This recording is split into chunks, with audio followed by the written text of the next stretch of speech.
K-pop Universe pour une nouvelle idol scandale, c'est parti.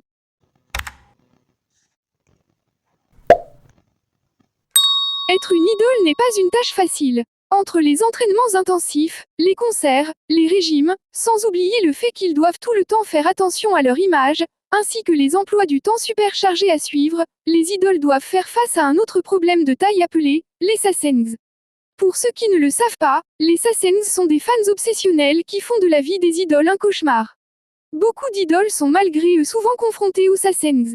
Parmi ces idoles, celui qui a le plus vécu un enfer dans les mains des sasaengs n'est autre que la légende de la K-pop, Kim Jae-jung. Le plus effrayant dans son histoire est qu'il a dû être confronté à un groupe de sasaengs pendant près de 20 ans. Il changeait sans arrêt de voiture, de maison, et tout ça dans le but de leur échapper, mais cela n'avait aucun effet car les sasaengs savaient tout.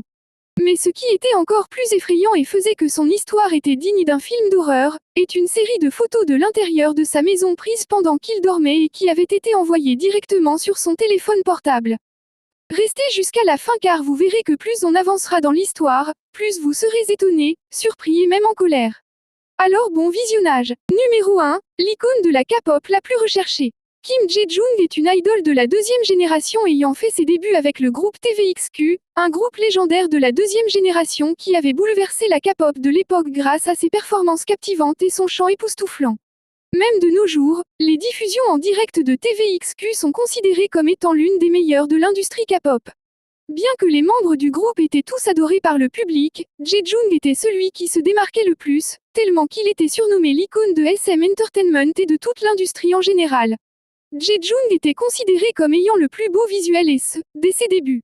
Il avait en effet une apparence saisissante, marquée par des yeux captivants, des traits bien définis ainsi qu'une aura charismatique et enchanteresse. Malgré que des accusations ont été portées sur lui sur le fait qu'il avait fait de la chirurgie esthétique afin d'avoir des yeux plus beaux et plus grands, il les a toujours réfutés en disant n'avoir jamais subi d'intervention chirurgicale. Même lorsqu'il a dû rejoindre l'armée pour son service militaire, beaucoup pensaient qu'il aurait un look ordinaire sans maquillage et sans ses cheveux. Mais il a prouvé à tous que son apparence n'avait rien d'ordinaire, que ce soit avec ou sans maquillage.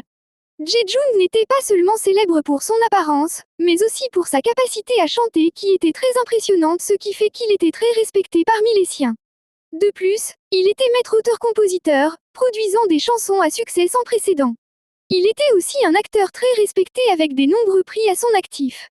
Tout cela lui avait même donné le surnom de The Ultimate SMers Throb, autrement dit, l'ultime battement de cœur de SM. Mais malheureusement plus la popularité de son groupe et lui grimpait en flèche, plus il devait faire face à des harceleurs très intenses connus sous le nom de sasaengs. Les idoles avaient été pris pour cible par ces individus qui se considéraient comme étant leurs fans et qui avaient envahi leur vie privée et avaient mis en danger la vie des idols. Les sasaengs vendaient tout ce qui concernait le groupe TVXQ. Que ce soit leur numéro de téléphone privé, leurs photos et leurs projets de voyage inconnus aux yeux du public. Les sasaengs allaient même jusqu'à mettre la vie des idols en danger. Sur une photo bien connue, on voit le membre Junsu dans un restaurant avec une nuée de sasaengs pressés contre les fenêtres derrière lui. Lors d'un autre incident, Changmin avait dû être confronté à un sasaeng qui le suivait dans un taxi, ce qui l'a forcé à être obligé d'en arriver aux mains avec l'intrus. Et comme ce n'était pas suffisant, Yuno le leader du groupe avait bu un jour, de la colle mélangée au jus d'orange qu'il avait reçu de la part d'un imposteur qui se faisait passer pour un membre du personnel de l'agence. Celui avait failli lui coûter la vie. Mais bien que les autres membres du groupe ont certes souffert des actions des sasaengs, celui qui a le plus souffert est sans aucun doute, Jae-jung. Numéro 2, le début du cauchemar. À l'époque où ils faisaient la promotion de leur groupe, les sasaengs envahissaient souvent leur maison. Pas étonnant qu'il gardait tout le temps un sabre en bois avec lui. Dans une interview avec Naver Now, il dit « J'ai reçu des photos de mon salon, de ma chambre et de ma cuisine sur mon téléphone avec moi sur les photos. » Ce qui veut dire que les sasaengs entraient discrètement chez lui et le photographiaient ou le filmaient.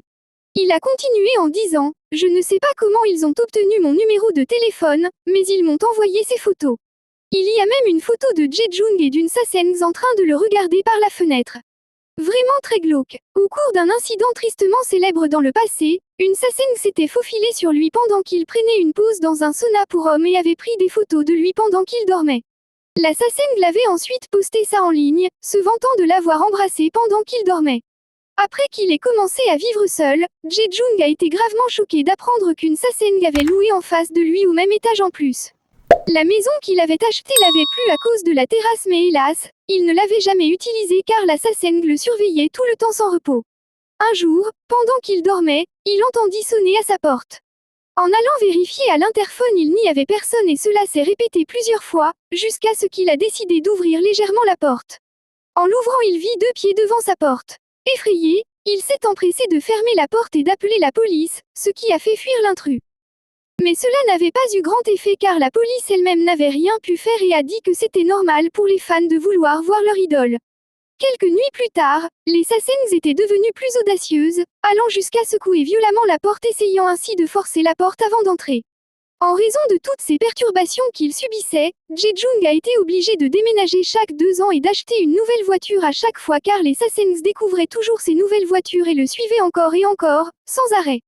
Un incident encore plus glauque a eu lieu une fois aussi. Un jour, il avait commandé de la nourriture en ligne, et une fois le livreur arrivé, au lieu de réclamer le paiement, il a simplement demandé « Me connaissez-vous » Jae-jung, sentant que quelque chose n'allait pas, lui a fermement répondu « Non ». La personne n'ayant pas obtenu la réponse attendue a continué à insister en disant « Êtes-vous sûr de ne pas me connaître » Jae-jung, étant effrayé, lui a alors demandé « Pourquoi fais-tu ça ?» Puis le livreur lui a fait un étrange et glauque sourire jusqu'à ce que la porte de l'ascenseur se ferme. Jae-jung appela à la hâte le restaurant pour avoir des informations sur le livreur. À sa grande horreur, il a découvert que le livreur était une Sassen qui avait postulé pour un emploi et a travaillé comme livreur dans le restaurant jusqu'à connaître l'adresse de Jae-jung. Après une longue bataille juridique dans le but de mettre fin à son contrat avec SM Entertainment, Jae-jung s'est éloigné des projecteurs du divertissement coréen pendant un certain temps, concentrant ses activités en dehors de la Corée. Mais avant que vous ne vous mépreniez, laissez-moi vous dire qu'il est très resté populaire en Corée. Cependant, il a quand même réussi à sortir de son rôle d'idole coréenne et s'est aventuré dans un domaine plus large, englobant l'art, le théâtre et les affaires. Ce changement l'avait rendu moins visible aux yeux du public coréen, entraînant ainsi le déclin de la frénésie des fans toxiques. Alors qu'il pensait que allait l'aider à mettre fin au cauchemar des Sassens et à la peur qu'il avait d'eux, il fut surpris de voir que cela n'était pas le cas. Numéro 4. Le prolongement du cauchemar, 20 ans plus tard. En janvier de cette année, une nouvelle révélation a fait surface, montrant ainsi que même 20 ans plus tard, il est toujours la cible d'harcèlement de la part des Sassens. Mais ce qui a le plus choqué Jae-jung, c'est le fait qu'il a découvert qu'en plus des Sassens qui lui rendaient la vie dure, il y avait des personnes qui les aidaient et en profitaient. Lors de la célébration de ses 20 ans de carrière avec un concert spécial qu'il a organisé à Séoul, Jae-jung a découvert que certains Sassens utilisaient des taxis pour sournoisement le suivre, partout où il allait. Ces taxis en question encerclaient les pâtés de maison et travaillaient ensemble pour suivre les mouvements des célébrités, à la suite des demandes faites par les Sassens. De plus, ils étaient gracieusement payés par les Sassens. Suite à ça, Jae-jung a révélé sa ferme décision d'intenter une action en justice contre ses chauffeurs et a même collecté des images black box de 6 taxis Sassens. Il a même révélé que ces Sassens avaient juré d'être présents à son mariage, le jour où ils se marieraient, prouvant ainsi qu'ils n'allaient pas mettre un terme à leur comportement toxique, même 20 ans plus tard. J'espère que vous vous présenterez pour pouvoir vous faire arrêter là-bas. Cela fait déjà 20 ans. Mettons fin à tout ça. N'est-il déjà pas temps pour que vous me laissiez partir ? Signé Jae-jung. Malheureusement, plusieurs idoles doivent eux aussi faire face à ce problème que j'ai nommé Sasseng. Ceux qui font ça ne se rendent pas compte de la gravité de leurs actes. Ils traumatisent les idoles, les mettent dans l'embarras, la peur et l'angoisse, et tout ça en pensant pouvoir se rapprocher plus de leurs idoles favoris. Or c'est tout à fait le contraire qui se produit. Bon, c'est la fin de cette vidéo. J'espère que vous avez eu du plaisir à la regarder tout comme j'ai eu du plaisir à la faire. N'oubliez pas de vous abonner, de commenter et de partager s'il vous plaît. Un petit j'aime aussi me fera énormément plaisir. À très bientôt pour une nouvelle vidéo. Bisous à tous. I wish I was on my road, heading to you cause you made me feel I'm home. I wish I was talking to you on my road, cause I know I'm too scared to love and shine like chrome. I wish I was on my road, heading to you cause you made me feel I'm home. I wish I was talking to you on my road, cause I know I'm too scared to love and shine.